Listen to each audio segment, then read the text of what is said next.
자, 오늘 적폐들이 이명박 씨 집에 많이 들어갔더만요. 그 적폐 중에 적폐, 그 중에 가장 눈에 띄는 사람이 일단은 권성동이었어요.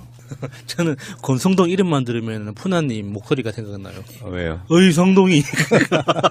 그런 적폐들이 들어가서 뭐 한 숟갈씩 얻는 그런 거를 보면 정말 가증스럽더라고요. 그 이명박이 대통령 할 때 청와대에서 일했다는 사람들 뭐 비서실장 한다든지 이런 사람들이 거기 들어가는 거 보는데 사실은 면피용이죠. 본인들 입장에서 보면 이명박을 도와줄 수 있는 사람은 또 아니고 거기 등장하는 사람들은 이명박으로부터 공무원으로서 월급 받은 거 외에는 받은 게 별로 없어 보이는 사람들이에요. 그래서 잘 모르는 사람들. 그렇지. 다른 사람들은 이명박을 찾아가건 가서 오체 투지를 하든 크게 상관은 하지 않습니다. 그런데 이 권성동이라는 인간은 현직 법사위원장입니다. 현직 법사위원장이 검찰이 소환해서 조사하려는 피의자 집을 검찰 소환 당일날 방문한다는 거는요. 예전에를 보면 검찰을 압박하기 위한 기절한 한 수예요. 그렇게밖에 해석될 수가 없어요. 이번에도 명박을 꽂아주려고 그러나 봐요. 네, 좋은 감옥에다가. 법사위원장이 할 만한 짓이 아닌 거죠. 절대로 피의자 집에 찾아가서는 안 됩니다. 네, 법사위원장은. 진짜 무기님 한 짓이죠. 근데 그것도 맞는 말인데 그렇게 분석하자면 이런 것도 있죠. 권성동 자체가 지금 수사 받고 있잖아요. 검찰로부터. 근데 자기 지지자가 없어. 그러니까 어느 쪽이든 잘했건 못했건 간에 세력에 기대는 측면이 있는 거예요. 나도 당신들과 같은 한편에 있다는 그런 느낌을 주려고 하는 일종의 세력만 늘기가 아닐까 이런 생각도 좀 해봅니다. 그 오늘 사저를 방문했던 측근들은 좀 리스트업을 해놔야 될 것 같아요. 그 권성동, 김영우, 주호영 자유한국당 의원들과 맹형규 전 행안부 장관, 유우익 전 통일부 장관, 김효재 전 정무수석, 이동관 전 홍보수석, 임태희 전 비서실장, 이재호, 안경률, 최병국 전 의원, 김대식 여의도 연구원장. 그중에 지금 김용우 의원 이 사람이 누구냐면은 얼마 전까지 국방위원장 했던 사람이고 바른정당으로 갔다가 다시 돌아온 사람이거든요. 이 사람이 했던 말이 저는 가장 분노했어요. 문재인 정권은 사실 이 전 대통령을 검찰청 포토라인에 세우기 위해 쉼없이 달려왔다고 생각한다. 문재인 정권은 오늘 그 치졸한 꿈을 이뤘다. 치졸한이라는 말만 빼면 사실 우리 국민적 염원이었던 거는 사실이죠.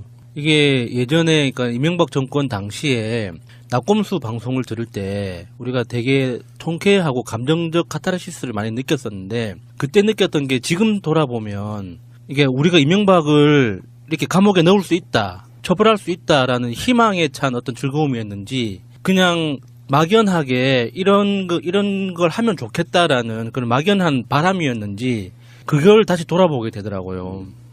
그래서 그게 그게 바람이었든 우리가 강력한 희망이었든 그 당시 그 방송을 듣고 그 방송이 새날로 이어지고 10년 넘게 이렇게 이명박이 검찰청 포토라인에 서는 데까지 그 방송을 함께했던 그리고 새날과 함께했던 모든 사람들의 마음이 결과적으로 현실이 되는구나. 그런 데서 좀 약간의 좀 깊은 데서 오는 그렇죠. 감동 같은 게 있었어요. 그러니까 뭐 정치 보복이라는 프레임을 계속 가져가려고 하지만 그게 국민들 다수가 그렇게 생각하지 않는다면 이거는 이런 이야기가 반복될수록 그 세력들이 작아지는 그런 부분이라고 생각이 들고요. 그 이명박 측에 모인 사람들은 사실 알고 보면 다 이명박이랑 현직은 국회의원일지 몰라도 청와대에 있던 자기 참모들이거든요. 권성동도 뭐 청와대에서 그 당시에 일을 했다가 나중에 국회로 진출한 그런 케이스이기 때문에 거만거만한 애들이 모여가지고 저는 오히려 이렇게 더 많은 사람들이 왔다 가주면 훨씬 더 좋다. 그러니까 그 마차님 이야기처럼 명단이 바로 정리가 되는 이런 부분이고요. 명종님 말씀처럼 권성동이 거기 간 건 상당히 부적절하죠. 정동기가 변호사 하겠다는 거랑 똑같은 이야기예요. 자, 그래서 이명박이 9시 반에 들어가가지고요. 티타임이란 걸 가져요. 나는 진짜 아이스 카페라떼 큰 거 먹는 게 유일한 그런 느낌인데 20분 정도? 웬만큼 좀 알려진 사람이 들어가면 기본적으로 브리핑을 해주거든요. 저도 브리핑을 받았었어요. 이렇게 처음에 들어가니까 그 차 한 잔 내주면서 오늘 왜 불렀는지 질문을 할 내용은 이런 요지가 이렇고 그리고 이게 지금 그 수사하고 있는 사건 내용은 이렇다. 그리고 관련 법률은 이런 거고 하는 그런 것들을 다 설명을 해주더라고요. 그래서 9시 50분까지 티타임을 갖고 그 티타임이 어떤 차일까도 궁금하고요. 모든 디테일을 다 알고 싶어요. 코피. 난 녹차라고 봐요. 이명박이 커피를 마셔서는 그렇게 얼굴이 뺀질뺀질할 수가 없어. 9시 50분부터 한 10분까지 3시간 넘게 조사를 일단 마쳤다 그러는데 오전 동안의 조사는 대부분 다 그런 거였다 그럽니다. 가장 첫 번째 질문이 다스였대요. 근데 거의 대부분을 아니다, 아니라고. 내가 다스의 주인이면 얼마나 좋겠습니까? 뭐 이런 그 드립들이 그냥 생각나는 그런 측면이었고요. 인정할 수가 없겠죠. 근데 문제는 이제 이명박의 구속은 사실상은 검찰이 억지로 짜맞춘 게 아니고 다스건 국정원 특활비건 뇌물이건 다 자기 측근들의 진술 때문에 만들어진. 그러니까 결국에는 이제 이명박이 계속 부인을 하게 되면 검찰은 그런 상태로 가겠죠. 일단 구속시키고 지금 재판 중이거나 오늘 김백준도 재판이 있었는데 재판 중이거나 하는 그 측근들 잡아다 놓은 사람들을 갖고 대지 질문하겠죠. 이 경우는 그러니까 문재인 정부의 정치 보복일 수가 없어요. 뇌물이나 이런 사건들의 본질을 측근들이 지금 불어댔는데 네. 그게 무슨 뭐 정치 보복이라고 얘기할 수 있냐 이런 거고. 그래서 불법성이 드러났는데 공소시효도 남아있는데 처벌 안 한다는 게 이상하잖아. 점심을 설렁탕했다. 이 이야기도 중요한 보도 중에 하나가 됐어요. 예, 아마 연지연 곰탕을 먹었지 않을까. 사람이 지금 맛있다고 알려진 거를 좀 줘야지. 맛을 저는 안 해. 진심으로 이명박이 건강했으면 좋겠다니까요. 앞으로 연지연 곰탕에서 대놓고 먹었으면 좋겠네요. 동아일보에서는 헤드를 이렇게 뽑았습니다. 이명박 전 대통령 점심은 설렁탕. 실용주의 소신과 맞아 평소에도 선호.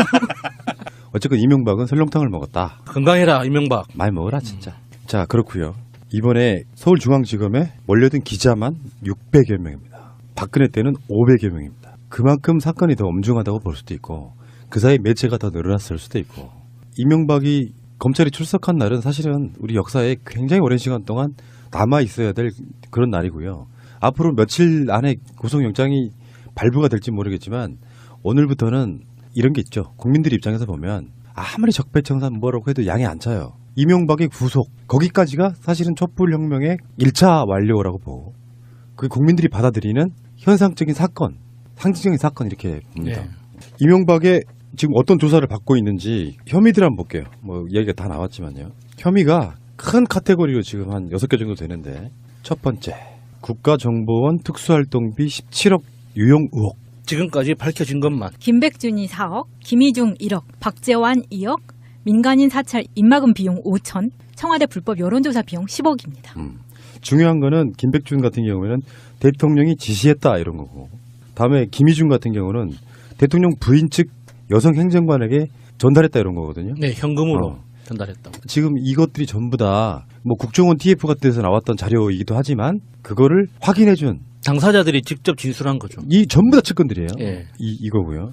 자, 두 번째 카테고리로 가겠습니다. BBK 투자금 회수. 이건 이제 청와대에 있을 때 대통령이 직책을 이용했던 직권남용. 다음에 소송비 대납한 부분은 뇌물수수가 되겠죠. 네. 청와대가 투자금 회수 주도하고 김재수 전 LA 총영사 등 동원해서 직권남용으로 받은 금액이 140억, 삼성 투자금 회수 소송 비용 대납이 60억. 야수님? 예, 지금까지 밝혀진 것만 이런 거죠. 특히 김재수 전 LA 총영사 동원에 직권 남용을 해서 140억을 돌려받았는데 140억을 돌려받는 과정에 필요했던 소송 비용 60억을 삼성과 현대가 대납했다. 뭐 이런 거죠. 근데 결론은 여기서도 마찬가지로 이학수도 청와대가 요청했다 이렇게 이야기를 했고요. 자수서라는 용어가 또 회자됐던 그런 부분이고 김백준은 이것을 대통령에게 보고한 문건도 있다 이렇게 이야기를 했어요. 지금 이명박은 현재 자신의 측근들하고 싸워야 되는 그런 상황이에요. 자, 다음에 세 번째 카테고리는 다스 실소유주 및 경영 비리에 관련된 의혹입니다. 이건 이제 법률용어로는 횡령 또는 배임이겠죠. 경영진이 조성한 비자금이 300억, 이영배의 다스 협력사 자금이 90억, 이병모 다스 협력사 자금이 60억. 이제부터는 스케일이 엄청 커지는구나 아주. 이것도 진짜 글자 그대로 밝혀진 게 이 정도라고 할 수 있는 거죠. 보통 비자금이 푸나님 말씀하시는 것처럼 10분의 1 정도 밝혀지면 큰 거잖아요. 세 개 합치면 450억이네요. 예. 그래서 지금 조카 이동용 다스 부사장이 한 말은 이런 거예요. 아버지 이상은 회장의 자본은 우리 작은아버지 거다 이렇게 얘기했고요. 이병모 청계재단 사무국장은 도곡동 땅과 다스는 모두 이명박 거다 이렇게 이야기가 나왔기 때문에 여전히 자기 측근들과 싸워야 됩니다. 자, 네 번째 카테고리로 가겠습니다. 각종 차명재산 보유 의혹인데요. 이건 이제 법으로 따지면 부동산 실명법 위반이겠죠. 서울 도곡동 땅, 용산구 상가, 경기도 가평 별장, 부천시 공장부지 등 전국의 친인척 명의의 차명재산 보유. 의혹. 금액으로 추정하면 기천억이라고 표현할 수 있죠. 이것도 지금 예. 밝혀진 것만이잖아요. 예. 그래서 이상은은 뭐라고 그랬냐면 도곡동 땅의 매각 대금 중에서 상당은 동생 이명박한테 갔다 이렇게 이야기도 했고요. 누나의 아들이죠. 조카 김동혁 씨는 내가 상속받은 부동산은 이명박의 차명재산이다 이렇게까지 하겠습니다. 이거 뭐 문재인 대통령이나 조국 수석이나 임종석 실장이 한 말이 아니에요. 이명박에 가까운 사람들이 한 말입니다. 자, 다음에 5번째 카테고리 17대 대선 전후 광범위한 불법 자금 수수 의혹. 법으로는 뭐 당연히 뇌물수수겠죠. 이상득 전 의원 등 최측근 5명의 비밀 모임이 조직적으로 불법 자금을 조성했고 이팔성 전 우리금융지주 회장이 22억 5천만 원 그리고 기타 민간 수수 자금이 11억입니다. 야수님? 네, 지금까지 들킨 것만 이런 거. 예. 그렇죠. 예. 여기서 4위 이상주 씨가 기업들이 십시일반 도와준 돈이라 생각하고 받았다. 아이씨 무슨 거지 새끼도 아니고 십시일반 뭘 도와 지금. 십시일반 모아서 22억 5천만 원. 그리고 이상득도요 자금 받았다라고 시인을 한 부분이 있고요. 예. 자 6번째 카테고리는 뭐 지금까지 나온 범죄성에 비하면 아무것도 아니지만 우리는 잊을 수 없는 거죠. 기록물 관리법 위반. 영포빌딩 지하 다스 비밀창고에서 재임 시절 작성된 청와대 문건 무더기로 발견된 건입니다. 시간이 얼마나 걸릴지 모르겠어요. 방송하는 현재까지는 그게 어떻다라고 지금 뭐 간헐적으로 아마 검찰 쪽에서 기자들 쪽에 브리핑 비슷하게 하고 있는 것 같아요. 뭐 시간대별로라든지. 근데 지금 어떻게 될지 모르겠는데 방송에 나가는 시점을 지나서 방송이 처음으로 송출되는 시점보다 훨씬 더 후에 아마도 깊은 새벽 정도에 조사가 끝나지 않을까. 어쩌면 근데 반대가 될 수도 있지 않을까요? 네, 이명박이 지금까지 살아온 삶의 궤적을 돌아보면 법자거든요. 법무부가 키운 자식이라고 하잖아요. 그러니까 법자 수준이기 때문에 그 법률 상식, 법률 지식이 거의 검사급이라고 봐도 될 거예요. 자기가 저질렀던 그 범죄 행위에 대해서는 정말 그 박사급으로 그 법적 지식을 갖추고 있을 거기 때문에 무리해서 변호인단을 꾸리지 않았을 테고 자기가 감당해야 되는 게 어느 선까지인지는 이미 다 각오를 하고 들어간 게 아닐까. 그래서 일단은 마지막까지 최후 저항을 하다가 나중에 이제 재판이 시작되면은 조금씩 수정해 나가지 않을까 싶은 그런 생각도 들어요. 이 법자들의 그 법률 지식이라는 게 굉장히 무섭더라고요. 반 변호사 이런 느낌일 수도 네. 있고요. 검찰에서 이명박을 소환해서 무엇을 하려고 했을까요? 검찰에서는 이명박을 소환해서 이것을 진실을 파헤치기 위한 조사를 하는 게 목적이 아니었을 거라고 봐요. 검찰 측에서요? 예. 왜냐하면 이미 확보해 있는 자료가 있거든요.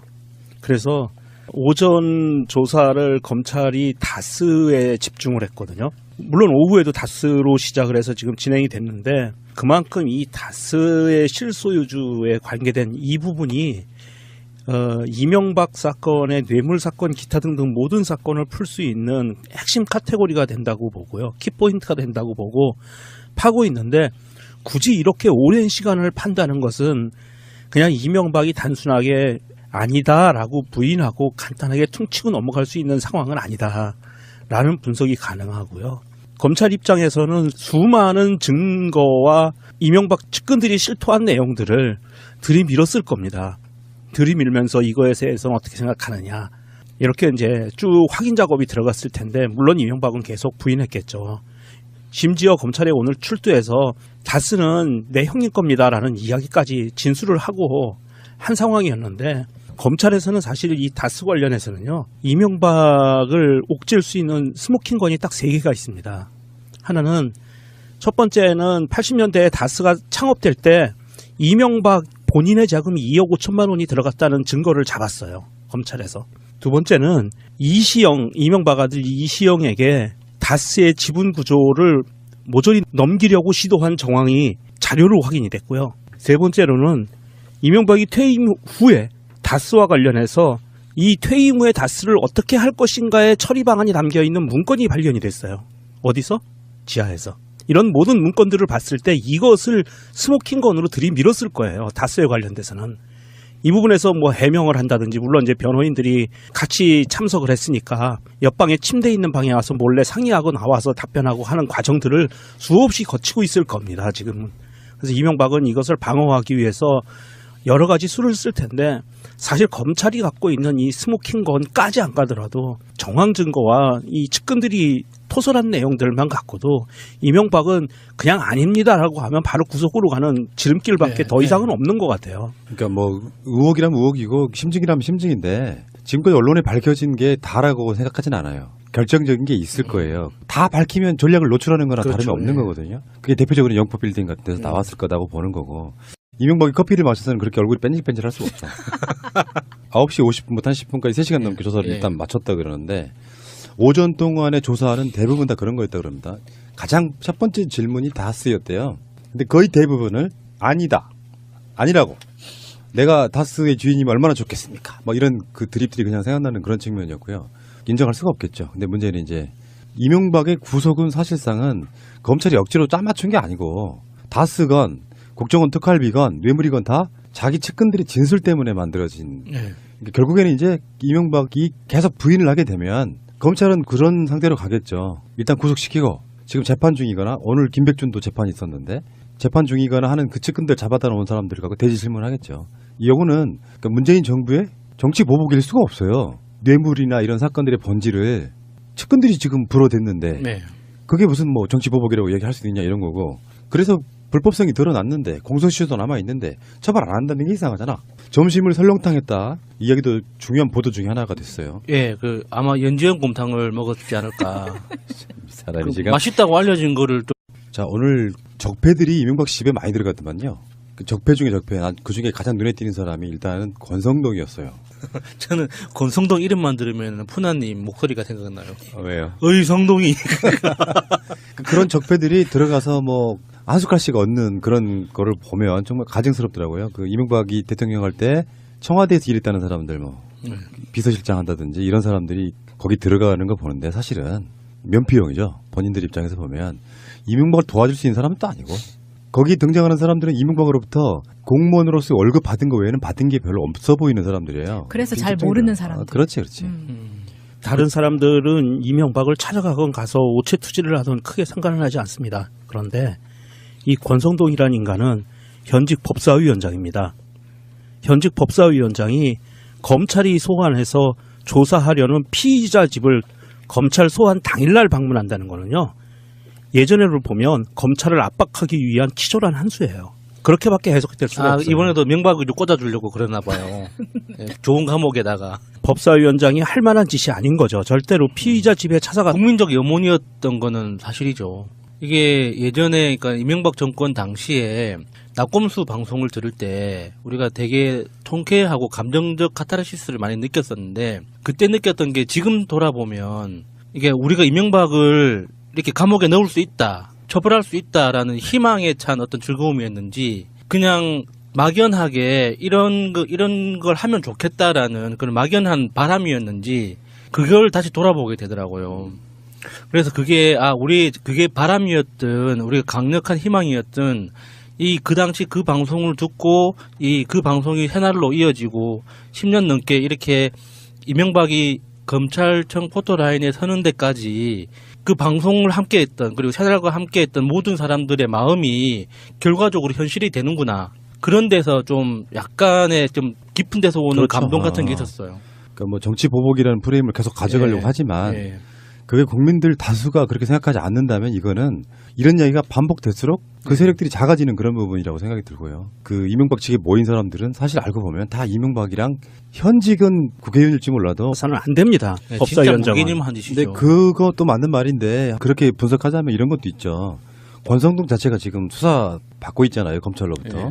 근데 자기 지지자가 없어. 그러니까 어느 쪽이든 잘했건 못했건 간에 세력에 기대는 측면이 있는 거예요. 나도 당신들과 같은 한편에 있다는 그런 느낌을 주려고 하는 일종의 세력 만들기가 아닐까 이런 생각도 좀 해봅니다. 오늘 사저를 방문했던 측근들은 좀 리스트업을 해놔야 될 것 같아요. 권성동, 김영우, 주호영 자유한국당 의원들과 맹형규 전 행안부 장관, 유우익 전 통일부 장관, 김효재 전 정무수석, 이동관 전 홍보수석, 임태희 전 비서실장, 이재호, 안경률, 최병국 전 의원, 김대식 여의도 연구원장. 그중에 지금 김용우 의원 이 사람이 누구냐면은 얼마 전까지 국방위원장 했던 사람이고 바른정당으로 갔다가 다시 돌아온 사람이거든요. 이 사람이 했던 말이 저는 가장 분노했어요. 문재인 정권은 사실 이 전 대통령을 검찰청 포토라인에 세우기 위해 쉼없이 달려왔다고 생각한다. 문재인 정권은 오늘 그 치졸한 꿈을 이뤘다.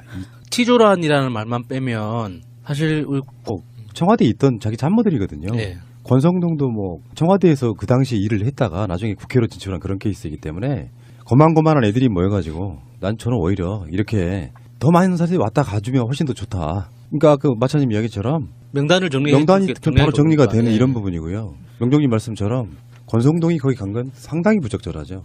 정동기가 변호사 하겠다는 거랑 똑같은 이야기예요. 자, 그래서 이명박이 9시 반에 들어가가지고요. 티타임이란 걸 가져요. 나는 진짜 아이스 카페라떼 큰 거 먹는 게 이런 그런 느낌인데 20분 정도? 웬만큼 좀 알려진 사람이 들어가면 기본적으로 브리핑을 해주거든요. 저도 브리핑을 받았었어요. 이렇게 처음에 들어가니까 그 차 한 잔 내주면서 오늘 왜 불렀는지 질문을 할 내용은 이런 요지가 이렇고 그리고 이게 지금 그 수사하고 있는 사건 내용은 이렇다. 그리고 관련 법률은 이런 거고 하는 그런 것들을 다 설명을 해주더라고요. 그래서 9시 50분까지 티타임을 갖고 그 티타임이 어떤 차일까도 궁금하고요. 모든 디테일을 다 알고 싶어. 코피. 코피? 난 녹차라고 봐요. 네.